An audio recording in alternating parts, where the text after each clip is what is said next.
Here we have Matt Trautman's Argon 18 E-119 Tri TT bike.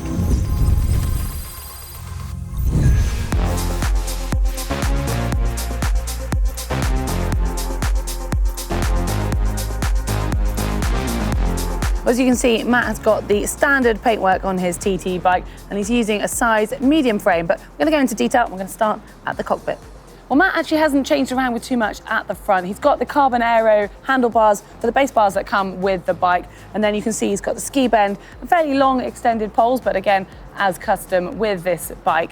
On the end of the poles and on his base bars, he's got Shimano Dura Ace Di2 shifters, and then interestingly, you'll notice there is no computer mount and no computer on here, but we'll come more onto that in a moment. And he's also got the X-Lab Torpedo bottle cage, which he'll be using for his hydration on race day.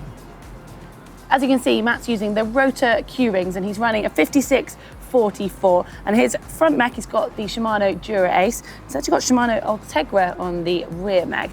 But interestingly here, he's actually had to make a little bit of an adaptation. Because he's running a 56-tooth chainring, he's actually had to make sure that the front mech gets lifted slightly so it doesn't catch on the chain. But on a Helio course, obviously he'd be using a 55, which wouldn't make any difference with that. Now looking at the crankset, Matt is using the Rotor In-Power Flow power meter that is built into the crankset. It's actually measured purely on the left side. He's using 170mm length cranks, and then on the end of those, he's got the speed play pedals. And we'll talk more about Matt's power later on. Onto the wheels and the brakes, and Matt's using the TRP rim brakes. You can see they're integrated both at the front and the rear for aerodynamics. And now on the back, he's got this DT Swiss disc wheel, and on that he's got the Vittoria Corsa Speed tubular tyre. And then on the front, Matt's using the DT Swiss Arc 1100 die-cut 60mm depth wheel, and then on that he's got the Shimano Turbo Cotton tyre using a 24mm.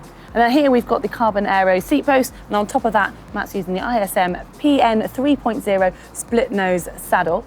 And then this is where it gets a little bit more interesting if we look at the extras. So here you can see the X-Lab Gorilla XT bottle cage, but it's attached slightly differently. You can see the clever use here of some cable ties. Now apparently that's to help get it into a more aerodynamic position behind the saddle, but also saves on weight. And whilst we're talking of hydration, if we look here, we've also got the Elite Chrono CX water bottle for added aerodynamics, and that's where Matt's going to keep his gels for race day. He'll have fluid back here, and then moving forwards, we've got the bento box or the top tube bag here, where he's going to keep his caffeine gels for race day.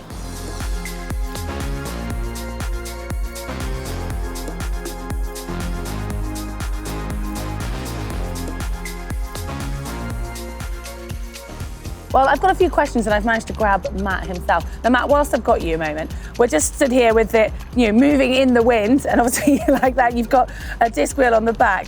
Is that an issue when you're racing out here?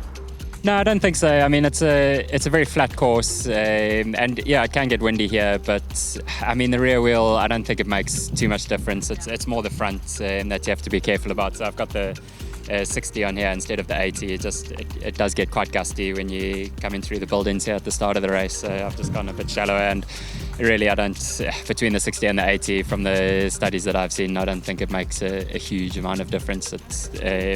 And in some instances, the 60 can actually be as quick, if not quicker. So, yeah.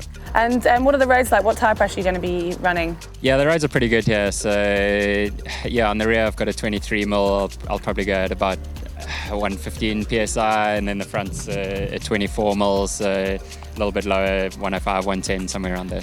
Yeah. And when I was going through it earlier, I noticed you've obviously got Dura Ace front mech and then an Ultegra rear mech. Is there a reason for that? Yeah, actually, I mean, the rear mech it got damaged in a crash where I broke my back, and so I just replaced it with an Ultegra at the time, and yeah, haven't upgraded the components since then. The front mech was still from the old bike and it's still fine, so there you go. I mean, I don't think there's much difference between the two, just a bit of weight, so doesn't really matter on this flat course.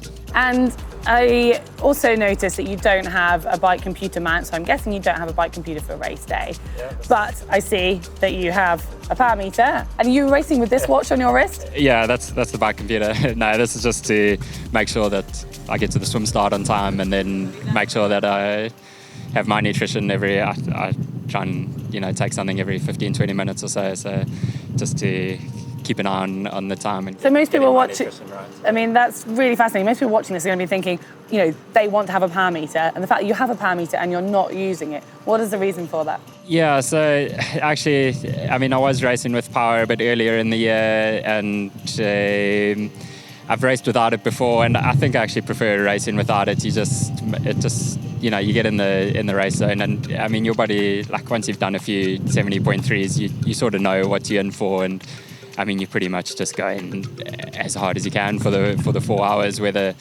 on the day, if you're putting out good numbers, then great. But if you're putting out bad numbers, then it can really start playing with your mind, and it might just be that you're having like a bad patch on the race, and but if you get into that negative mindset, then I think it can really affect the rest of your race. So I actually prefer not to have it and just race by feel, and you'll put out what you put out at the end of the day. And what about training?